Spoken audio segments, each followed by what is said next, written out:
If you took a surgeon from the year 1850 and teleported them into a modern operating room, they would be terrified. They wouldn't recognize the machines, the hygiene, or the procedures. They would be completely lost. But if you took a school teacher from the year 1850 and dropped them into a classroom today, they would know exactly what to do. They would pick up a marker, turn to the board, and tell the class to be quiet. Think about that. In nearly 200 years, while medicine, transportation, and engineering have completely revolutionized, the core structure of school has remained frozen in time. Why? To understand a system, you have to look at who built it. The school system we use today wasn't designed by researchers trying to optimize the human mind. It wasn't designed by psychologists who wanted to nurture creativity. It was designed in the 18th century by the Kingdom of Prussia. And the Prussians were famous for one thing: their military. At the time, they didn't need independent thinkers. They didn't need philosophers who questioned authority. They needed soldiers.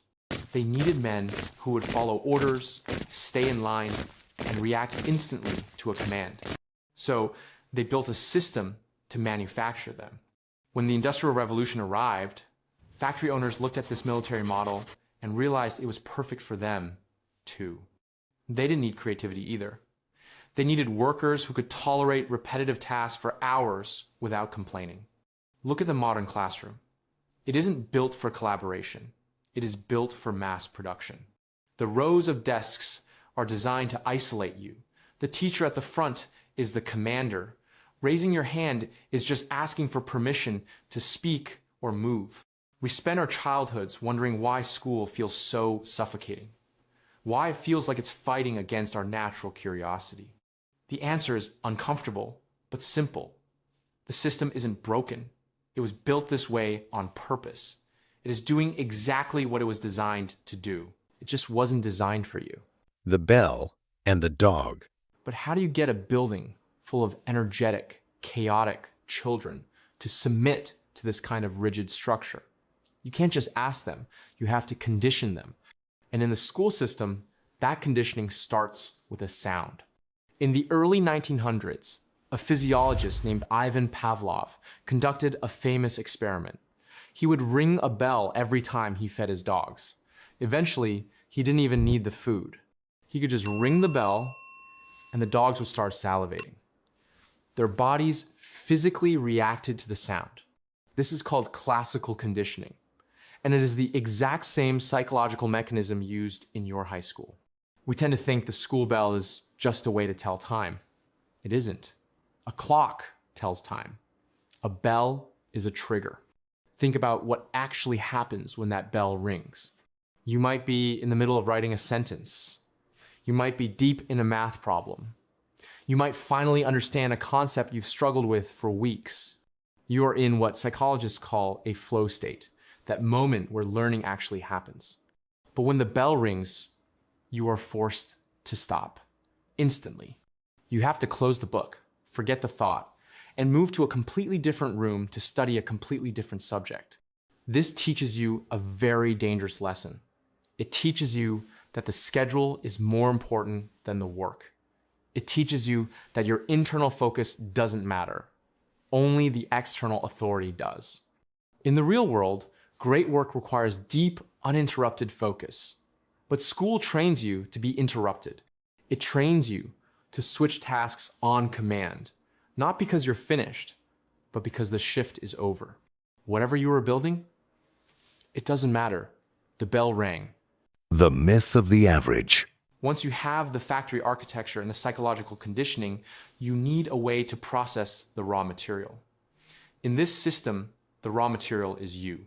The most efficient way to process anything is standardization.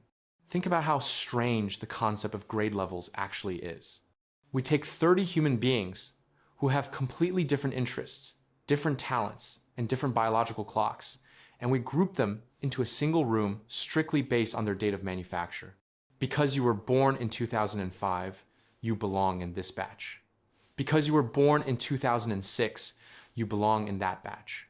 The system assumes that because you are the same age, you should learn the exact same things at the exact same speed. in the exact same way.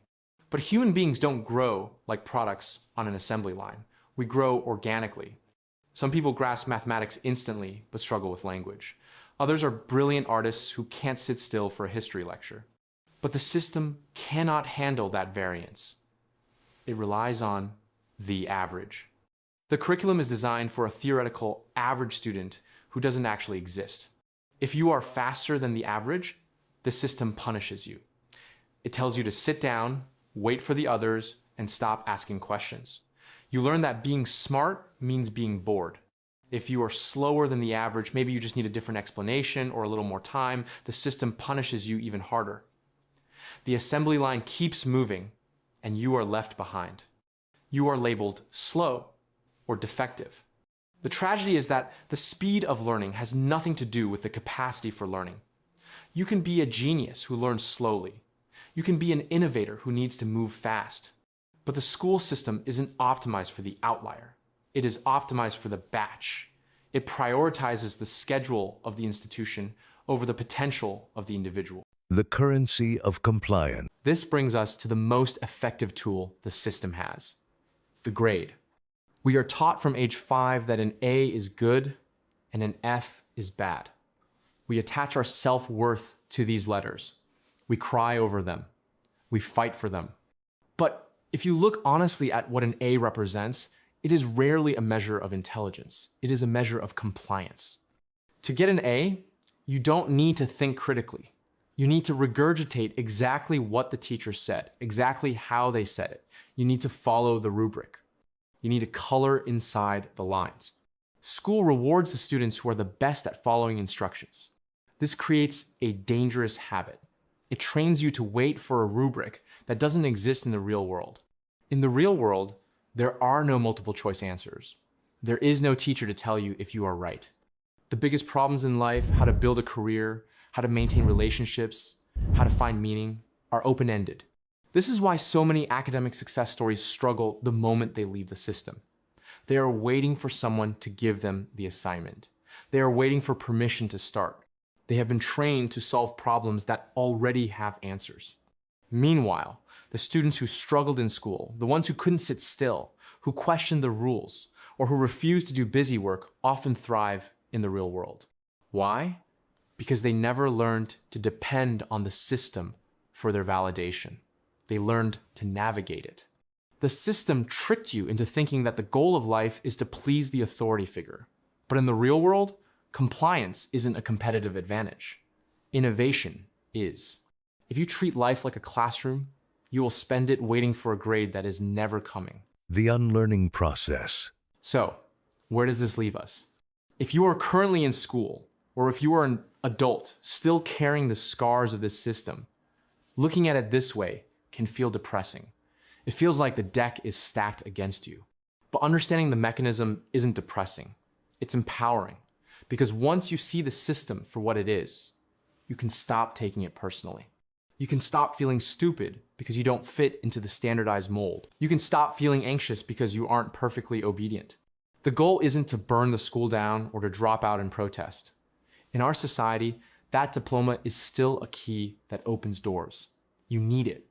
The solution is to become a double agent. Play the game. Show up, do the work, get the grades. Use the system to get where you need to go, but do not let the system define who you are. Recognize that your schooling and your education are two completely different things. Schooling is what they do to you. It is the curriculum, the bells, and the tests. Education is what you do for yourself. It is the books you read on your own, the skills you practice in your free time, the curiosity you refuse to let die. Mark Twain once said, "I never let my schooling interfere with my education." That is the only way to win. Get the paper, pass the test. But remember that the moment the final bell rings, your real learning begins.